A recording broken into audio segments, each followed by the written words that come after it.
mothers. We can even go hungry.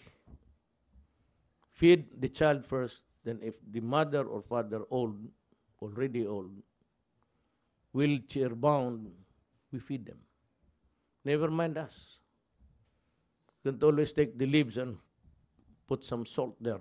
That every Filipino is sick with kidney. We use so much because to tide us with the taste of the food that it's only us can afford. Next question.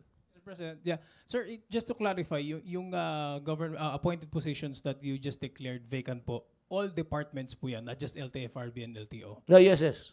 Government. Sir, including cabinet positions, sir, cabinet secretaries? Hindi ka doon.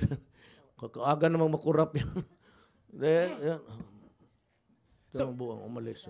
Okay. So, pagdating ng Monday, sir, declared vacant na po yan, how will the government function then, sir, by Monday? Sample lang yung deputy. Bakit pa kami mag-appoint ng assistant kung just like me? If I go today, you look for Robredo. That is how we work.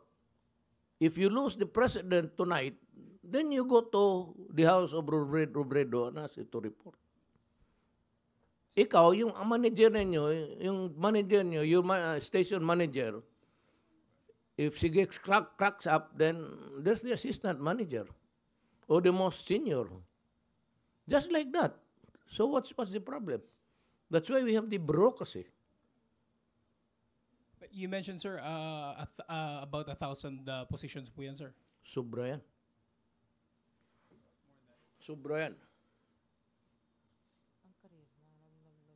Pero unahin ko ito. I want that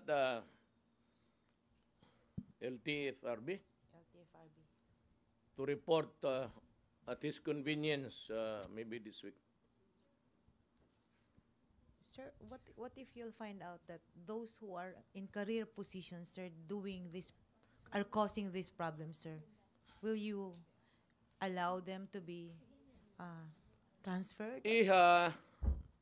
If a rule is enforced, it must be enforced against all or none at all.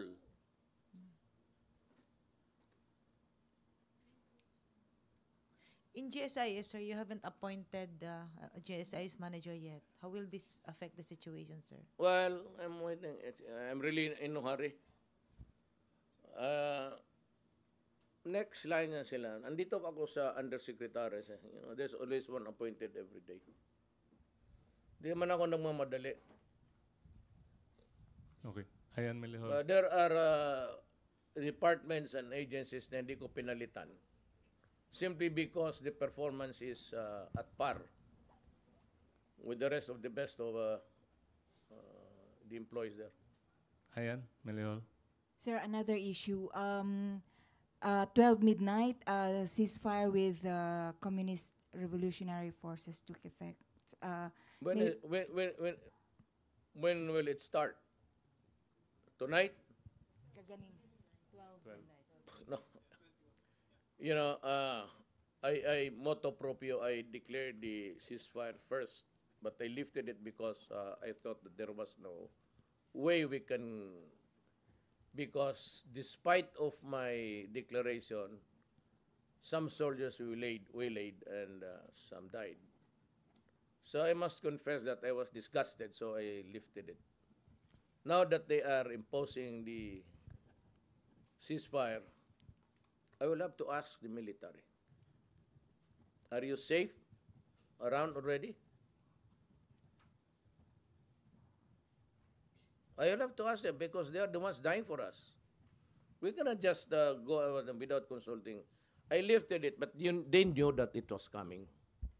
I mean, they knew that I was thinking about, because I wanted to show my good faith.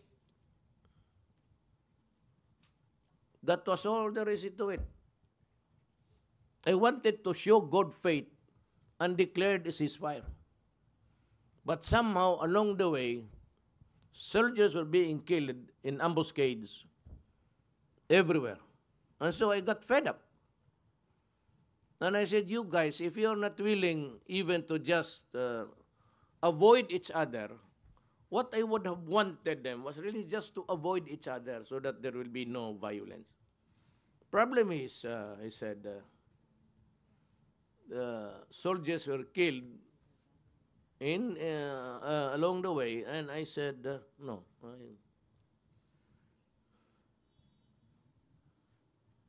Now, as to whether when I will declare the ceasefire, I will have to consult the Defense Secretary and the commanding generals of the Navy, Army, and even the police, Air Force, and will tell them, are you safe, or would it be safe for a country now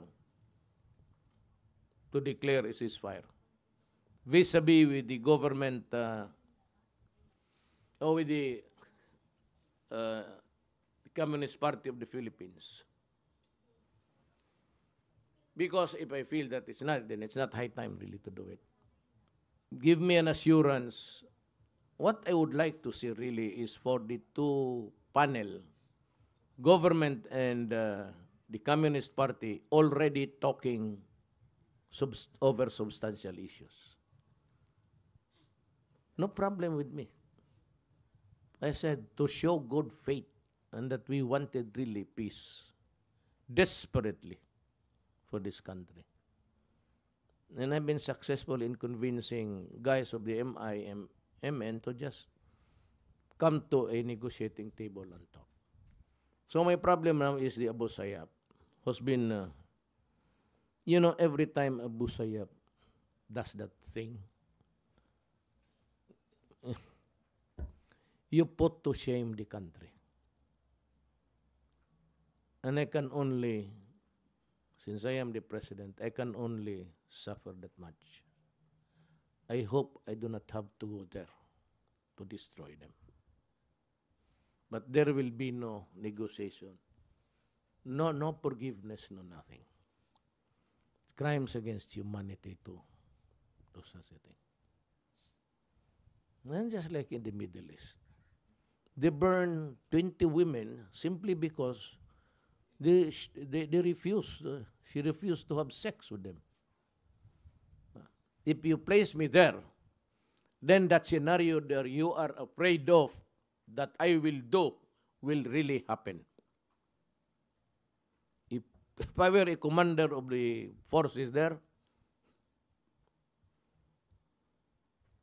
my orders would really be, go in and you go out. I do not want to see anybody standing there. Given that kind of situation. Here, the biggest hulabaloo here is the drug problem. That's what I said. Who gave you the right to cook shabu? Feed it to my family. I will ask again the shabu people, who gave you the right for those crazy guys? What have I done to you as a father of the child or the mother? What have we done to you? Why do you do this to our children? Anong kasalanan namin?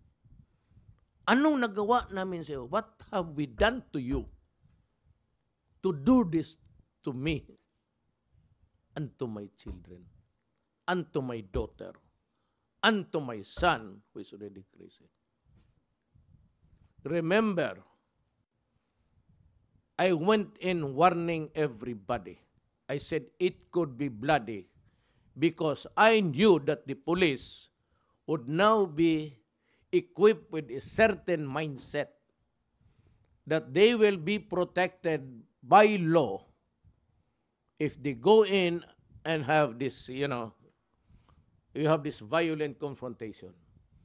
Because before they were afraid of these human rights, and a lot of them lost their jobs because they could not even have a lawyer to defend themselves. You know, your Philippine Journalism knows that.